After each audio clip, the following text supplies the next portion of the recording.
All right, today we have a special guest here, man.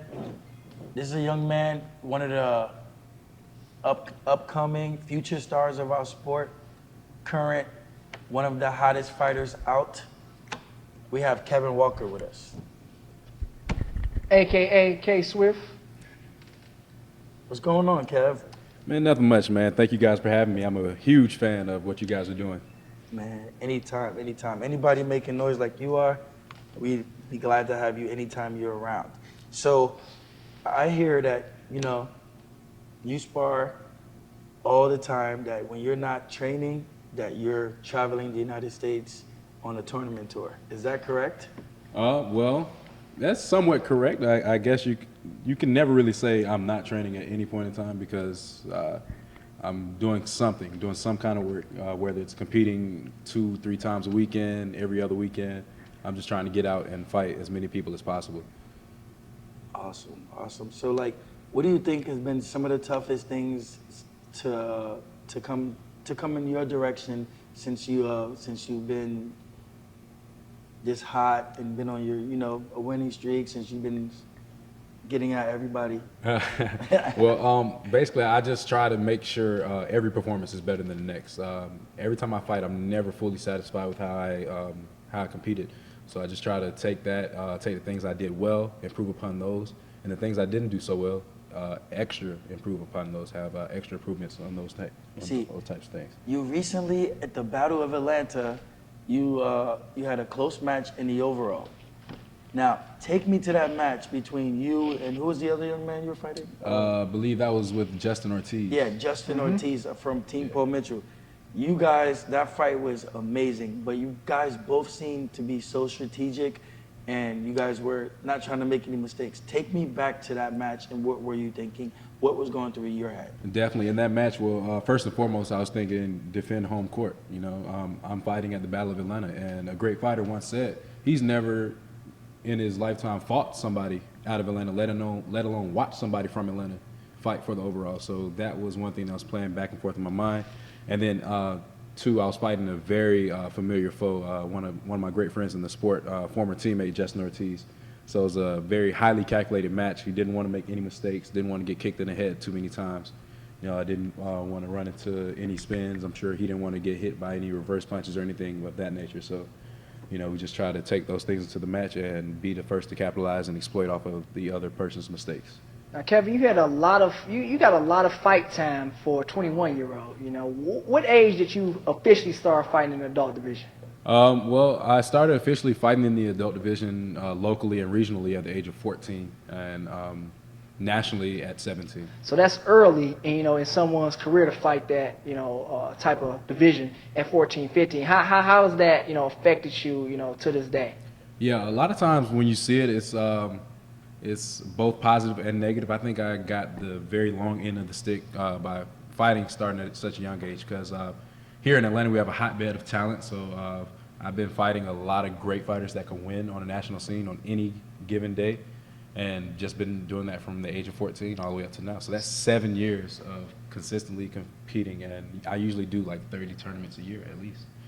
That's a lot of tournaments, man. 30 a year, so that's impacted you very well. With experience. With that being said, you have overseas experience. Now, what are some of the international competitions that you competed in? One of my favorites for sure is the Irish Open. I've done that 3 times from counting. I look forward to that trip every year, and I've also done the international country versus country national anthem competition through WKA and WKU, and I'm also looking forward to traveling with the WACO team this year. Awesome. Great. And you may be fighting for the WKC team as well, right? Definitely. As long as we can make this work out, I'm down for that. It's right here in our backyard. Let's defend home court again. Awesome. So answer this question. Now, you just made 21 years old not too long ago. You're in college. You're one of the hottest fighters in the sport. How do you juggle all these things? First and foremost, I don't believe my own hype. I look forward to just taking it one day at a time, and then when I'm competing, 1 point at a time. So I just continue to do what I've done, never forgetting where I've come from, and just keeping myself focused on the prize and humble.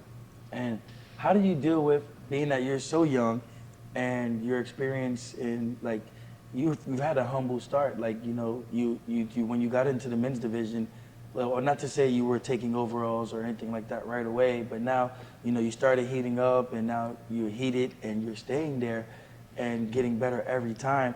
How do you deal with the naysayers or, the haters? Well, those are the best people for me.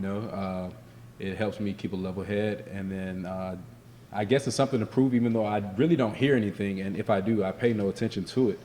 But it does help, especially when people come up to me and be like, "Hi, this was said about you, this was said," and I guess that's a natural fuel for the fire.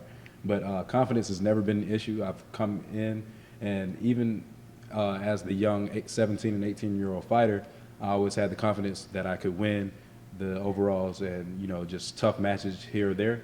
They mold you, they make you, and then when I'm older, that's experience. When I face those type of tough competitors and matches now, it's not the same battle. I've already seen it before, so it's just time to clock in and go to work. So it's like a job, It's That it's is a your job. job. It's That a is clockwork. your This job. is my job. That's the way I get to all these tournaments. I have to win one tournament to make it to the next one, or to even get home for the first one. So it's a lot of sacrifice right there. So It's the a lot of gas money is on the line. Yeah, it's like gambling. It's just like gambling, but it's gambling on myself, so I trust it. Is it true, like, your mom is like one of your biggest fans? Like, you and her literally text each other fight links and watch fights together and things like that? That's definitely true. Every time I come in from a road trip, the first thing happens, "Hey, Mom, give her a hug and kiss," and then we're on YouTube watching the fights. And, Oh, man, that's cool. That's awesome, I man. like to think of her as the number one fan, but she's more like the number one critic. She helps me improve upon my game. She's the first to say what I did wrong. Gotcha. So I appreciate that out of her, though. Your hands was down. Exactly. You're scared. Why are Well, you, why are moms you are scared? always honest. Mothers, Exactly. mothers are supposed to be there for you, but they're supposed to, be honest with you at all times, and Tough that's love. good that you have that in your corner. That is true, and I'm a film nerd. I study all the film. As soon as I finish fighting, sometimes in between fights, I'm trying to watch my footage. So tell me this: who are some of the people who inspire you, man? That you looked up to as a young martial artist at the age of 21. How much time do we have here? Jesus. I mean, we got as long as these cameras are gonna keep rolling. Wow. I mean, just This is TV, baby. starting at a young age, I was a huge fan. Like, you would spot me if you look at any of these classic sport karate videos. I guarantee you, I can point myself out in the crowd. So you was at that least half of them. little snide nosed kid by the ring. Not the snotty nose, but that was me. That was me by the ring cheering on these guys. I'm cheering for both competitors. I'm a huge fan for both.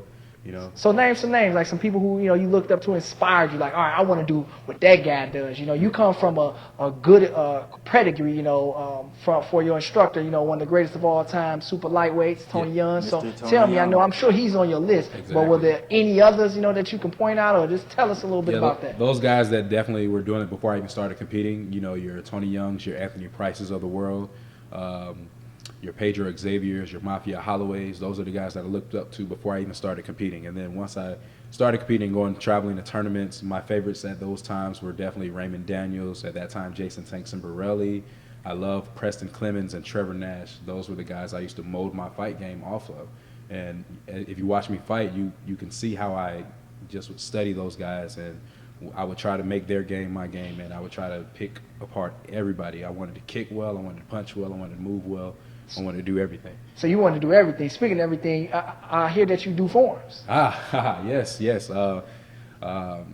is not an urban legend. I do forums. I actually look forward to a few tournaments. I will be doing forums by the end of this year. So in the national tournament, we're going to see you put on in the forums. At the Gold Bar Karate Tournament, I would definitely probably be doing forums, and a few nationals throughout the year, possibly. So, what can we look forward to hearing from Kevin Walker this upcoming year? I just want to approach the rest of the year. We're at the midpoint. I'm not satisfied at all by the first half of this year. It's definitely made me hungry going into the second part. Had some really good training, and just this last tournament coming off sickness, I really feel a huge performance coming on sometime soon. I'm not one to call it when it's going to happen, but things are clicking and something's going to happen. And you'll be returning back to school this semester, like Yes. just at the end of this month. Yes, going into my senior year at the University of Kentucky. And how are you going to juggle training and competing while during your senior year? It's never been an issue. I think this is going to be the most lax year as far as academics go anyway. So I'll still be waking up, having my early morning sessions, and then going to class, having my midday session, and then my late night sessions. Oh, man. Well, You have it right here. You have Kevin Walker, upcoming champion, true warrior, and he does it all. Overall, good young man right here. Overall, Appreciate you guys. Great kid, can get straight A's in school and still whip people's butts. I'm gonna enjoy watching for the years to come. Thank you, young sir. man.